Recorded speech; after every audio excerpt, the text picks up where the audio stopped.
juste pour vous, il y a une tierce personne qui maltraitait le chien. On ne peut pas se prononcer, mais... Ah, il reste plus que vous après. Hein. Par contre, c'est ça qui est emmerdant. Non, mais...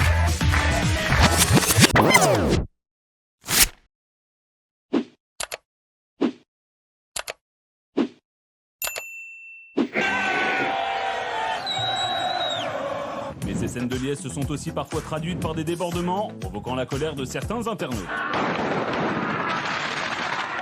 Alors. Donc oui, quelques incidents, mais la fierté et la joie du peuple marocain. Et c'est pas parce qu'on brandit un drapeau marocain qu'on n'aime pas la France. Les gens confondent. C'est la fierté de ses origines, c'est parce qu'on est content. Donc moi, je trouve que les Marocains ont été exemplaires. Je leur dis bravo, qui continuent à fêter ça. Quand j'entends parler de débordement, franchement, les vidéos, c'est la première fois que je les vois.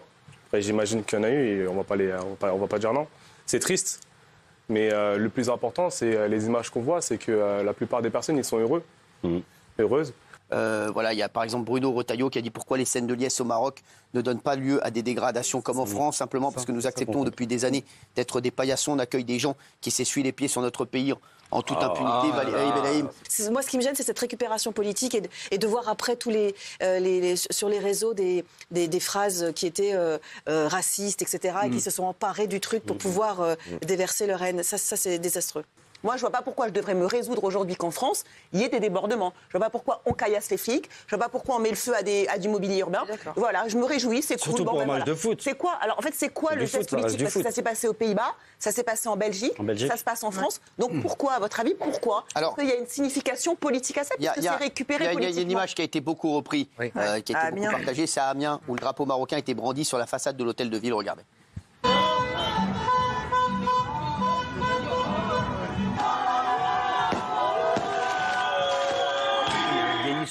Est-ce que c'est une signification politique, ça, par exemple, de faire ça, à votre avis ? Non, franchement, je vois même pas le rapport de... Voilà, c'est une provocation de, comme je vous ai dit, des 1-2% où les médias, ils aiment aller sur eux. Et après, ça fait ce qu'on Parce que la plupart des gens disent que ça s'est hyper bien passé sur les gens. Après, bien sûr. Donc les médias, ils se focalisent sur eux. Et après, ça fait une image après, ils ont des parents, ces enfants aussi. Après, c'est l'éducation. Mais quand les merci à vous. On va voir ce qu'en pensent les téléspectateurs, s'il vous plaît. Merci. Oui. Voyez ou pas ? Oui. À 80%, les gens...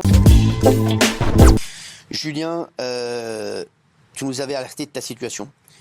Et aujourd'hui, tu as dû fermer ta boulangerie. Depuis de nombreuses semaines, tu sentais la catastrophe arriver. Hein. Combien tu payais d'électricité pour ta boulangerie avant que ça flambe ? Avant, je payais 4 500 € annuellement. D'accord, annuellement. Voilà. Et là, maintenant, je suis passé à 13 000, 14 000 €, quoi. Tous ces élus là qui font de la propagande sur tous les médias. Je veux dire, la semaine dernière, on a vu Bruno Le Maire sur un média, je ne sais pas si je peux le citer ou pas, sur BFM, qui a dit qu'il laisserait crever personne, aucune entreprise, aucun commerçant. Je veux dire, moi j'ai envie de le rencontrer, ce ministre, et de lui dire venez avec moi chez le liquidateur, je suis en liquidation judiciaire depuis une semaine. Pourquoi avoir besoin d'aide ? Je veux dire, nous, on veut juste bosser décemment. Je veux dire, la vie d'un boulanger, vous savez ce que c'est, Cyril ? C'est 80 heures semaine, on n'a pas de Noël, pas de jour férié, pas de dimanche. Je veux dire, 80 heures semaine. Qui c'est qui fait 80 heures semaine et qui ne sort pas de salaire ? Moi, j'aimerais bien savoir qui, autour de cette table, ne sort pas de salaire avec 80 heures semaine. J'ai l'impression d'abandonner tous mes clients. Je veux dire, vous serez venus dimanche, mais vous auriez vu le scandale. Vous avez fermé dimanche, là ? Oui, dimanche, là, il y a 3 jours, ouais. Je suis révolté, j'ai envie de tout brûler, je suis en colère, je suis... Voilà. Vous avez fermé définitivement ? Ah oui, je suis en liquidation judiciaire. Hein. Mais j'ai le droit à 0 aide, je tiens à le dire, 0 aide. Pourquoi vous avez le droit à 0 aide ? Parce que je ne rentre pas dans les critères. Parce qu'ils prenaient les factures d'électricité de 2021, l'histoire des compteurs, des kilowattheures. Enfin, il y a un nombre incalculable de critères qu'on nous a sortis. Et forcément, les boulangers, nous, on n'est pas dedans. Je suis désolé. Et là, c'est impossible de repartir ? Ah non, mais moi, je veux même plus, Cyril. Je suis dégoûté du système. Moi, je veux même plus mettre un pied dans une boulangerie. Moi, c'est fini, quoi. Je veux me reconvertir, avoir un boulot, gagner ma vie convenablement. Et plus d'emmerde, plus rien. Je fais des ulcères, je fais des migraines, des blocages de dos. Je veux dire, j'ai 32 ans, j'ai jamais fait ça de ma vie. Non. Ça se passait bien ? On peut même pas dire que j'ai dit à ma comptable, j'aurais préféré faire de la merde, qu'il y a personne qui venait chez moi, et au moins ça aurait été plus simple. Là, je suis en progression tous les mois, tous les ans, même en clientèle. Il y a rien qui va pas, il y a juste ces putains de charges de merde. C'est tout. C'est incroyable. Pardon, mais il faut être quel genre de merde pour tabasser un chiot qui ne peut pas se défendre ? Vous l'avez acheté à un éleveur sérieux, le chien ? A priori, il n'y avait pas de... Ouais, il n'y avait pas de souci, enfin... Vous avez acheté un staff, en fait, il n'avait pas de permis ? L'éleveur qui nous l'a vendu, bon, ce sont des très bons éleveurs, il n'y a rien à dire là-dessus, mais en fait, ils nous ont expliqué que si on disait que c'était un staff, on pourrait nous retirer la garde du chien. Donc en fait, ils nous ont proposé de voir un vétérinaire pour changer la race. Et vu que c'était illégal, on n'a pas voulu le faire tout simplement. Quelle est votre version des faits? Pourquoi le chien s'est retrouvé dans cet état? Alors nous contestons totalement les faits et vu que l'affaire est toujours en cours au niveau judiciaire, nous ne pouvons pas plus nous exprimer là-dessus. Et la seule chose dont nous avons pu être coupables, c'est de ne pas avoir vu que notre chien n'était pas bien en fait. Vous n'avez jamais maltraité le chien? Non. Le vétérinaire, lui, qui a examiné le chien, raconte qu'il a déterminé qu'il y avait des fractures antérieures, que toutes les souffrances du chien ne dataient pas de cette journée, mais qu'il y avait eu des actions violentes contre le chien avant. Comment vous les expliquez? Nous, ce qu'on peut simplement dire sans rentrer dans les détails, c'est qu'il y a une personne tierce qui s'occupait de l'animal et nous, on ne s'est pas du tout rendu compte que le chien était fracturé ou quoi que ce soit.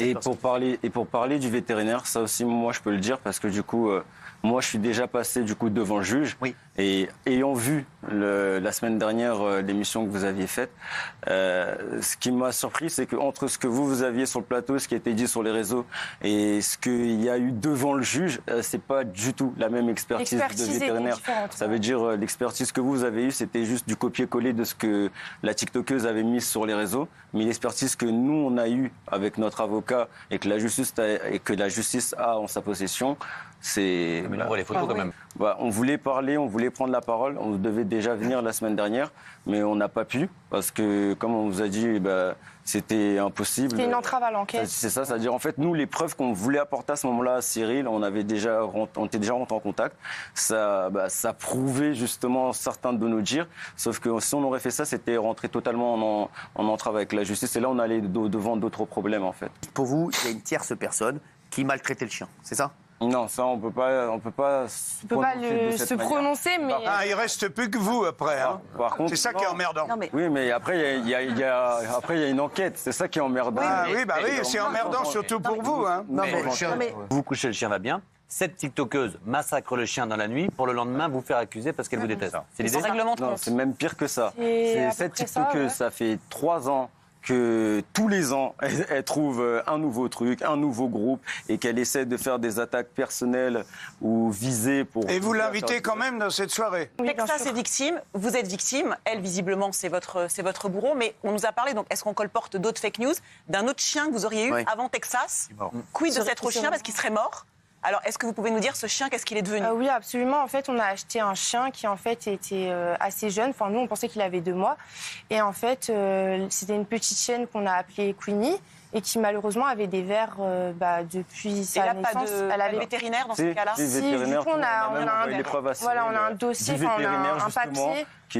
Qu'on a appelé, parce qu'en fait le vétérinaire, quand il a vu tout ce qui s'est passé, le vétérinaire justement, de lui-même nous a appelé et nous a dit c'est n'importe quoi ce qui vous arrive. Il dit moi s'il y a un problème ou quoi que ce soit, je peux vous envoyer les documents. On lui a dit oui, s'il vous plaît, envoyez-nous les documents parce que là on a vraiment besoin. Vous n'avez pas de chance avec les chiens, du coup il faut essayer un oui, mais dès que vous allez dormir, le chien il meurt quoi. C'est ça qui est chiant. Non.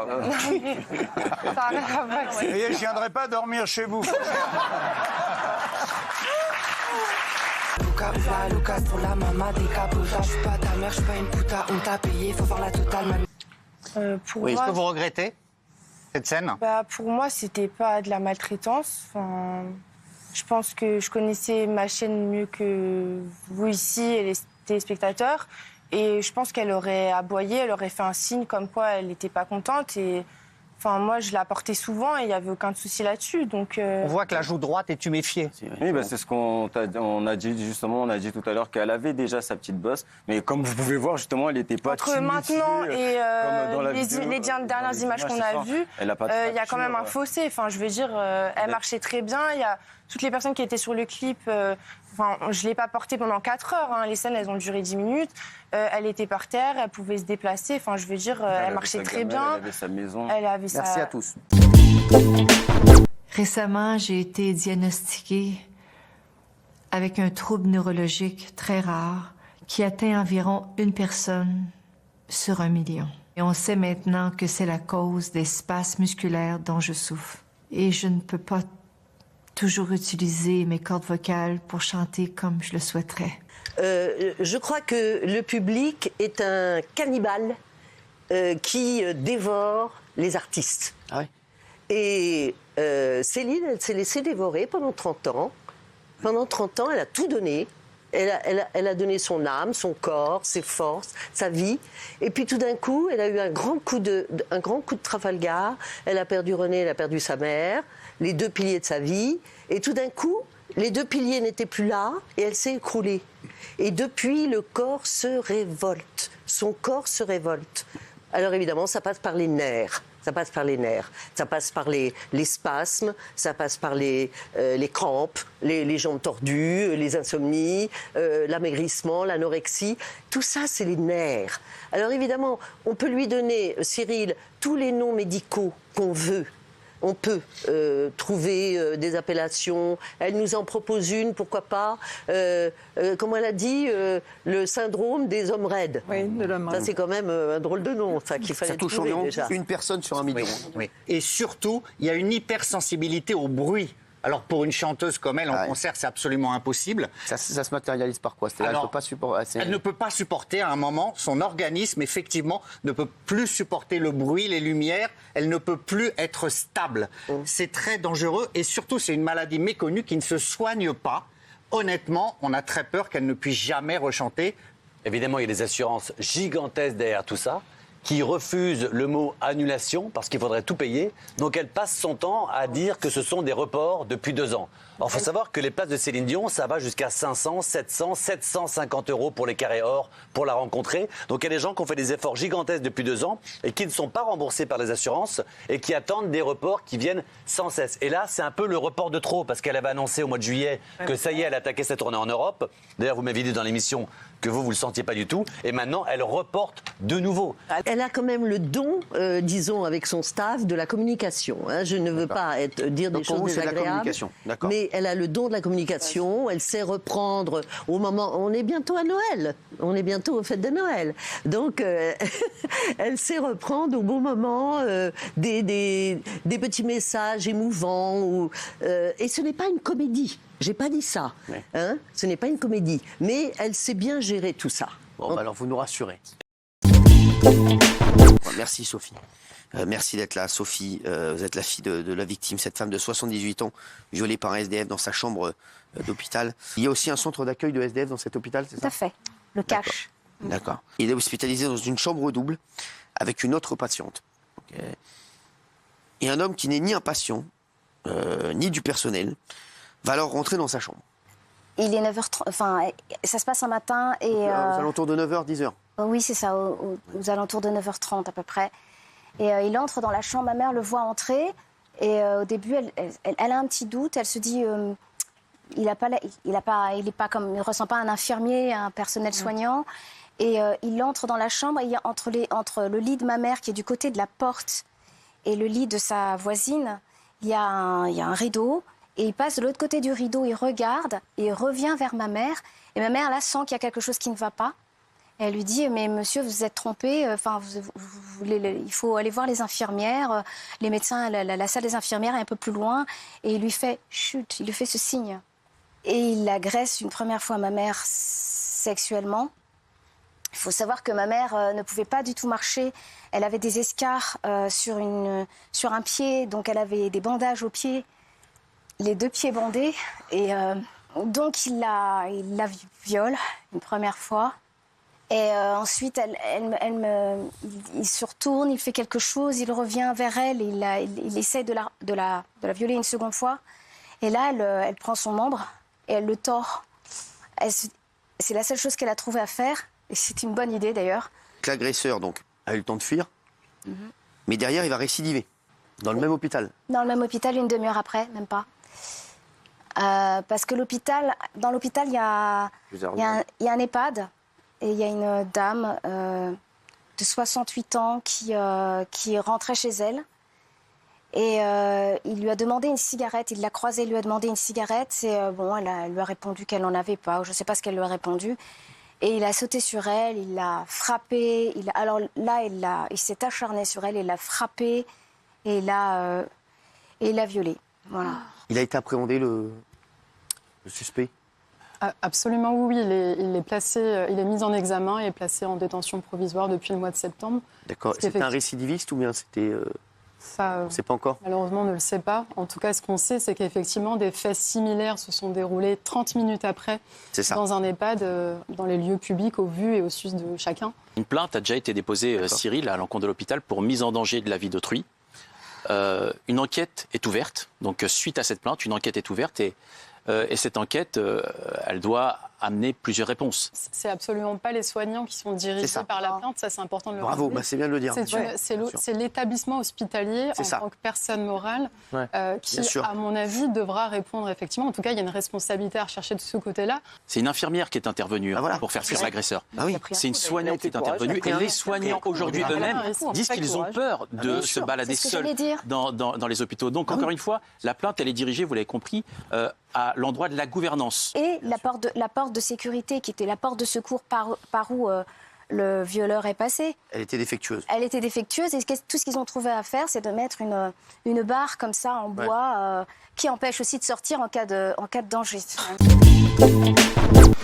Menaces, harcèlement et agression, Jérém Star alerte sur les dérives des réseaux sociaux et sort du silence dans TPMP. Vous avez suivi toutes ces histoires en 2018 et en fait ça s'est jamais arrêté. Ça s'est jamais arrêté parce que je suis condamné en fait à perpétuité sur les réseaux sociaux pour toutes ces calomnies. C'est vrai que cette histoire du Jérém Stargate à l'époque a énormément fait parler. On va en parler pour nos téléspectateurs. Ce sont des choses qui sortent en fait même des réseaux sociaux aujourd'hui et qui se répercutent dans la vraie vie, puisque actuellement il y a plusieurs enquêtes pour menaces de crime à mon encontre matérialisées par écrit. J'ai dû annuler des dates de mon one-man show parce qu'il y avait des menaces d'attentat sur ma tournée. J'ai encore reçu ce truc il y a 3 jours avec des menaces de mort. Je me fais retenir en otage dans Paris par un djihadiste qui est persuadé que je suis pédophile. Enfin, c'est invivable, en fait, c'est invivable. Et la rumeur tue.